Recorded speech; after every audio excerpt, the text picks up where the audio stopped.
Caso clínico, inspirado en la antología del microrrelato español, de Manu Espada. El paciente presentó los primeros síntomas a los 12 años y medio, quedando la mitad del año para cumplir la mitad de 26 años, lo que además coincide con ser la mitad de 52. Era media tarde a mediados de agosto y Juan leía. Cuando era un niño, el paciente no solo leía, sino que pintaba y jugaba sin parar. Sin embargo, ese día, su primer día siendo mitad, dejó de leer, y desde entonces Juan y mitad nunca ha podido terminar un libro, ni un dibujo, ni nada.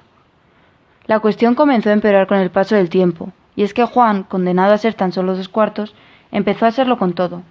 Su interés en las cosas no solía durar más que el tiempo justo para entender la mitad. Todo le parecía importantísimo, pero cuando llegaba el punto medio, lo olvidaba por completo. Muchos profesionales le escucharon y le aconsejaron, pero Juan y mitad, que escuchaba tan solo un 50% y hablaba un 500 por 1000, no pudo hallar mejora. La vida de Juan estaba patas arriba, y es que el paciente aborrecía las cosas a medias. Necesitaba un final para no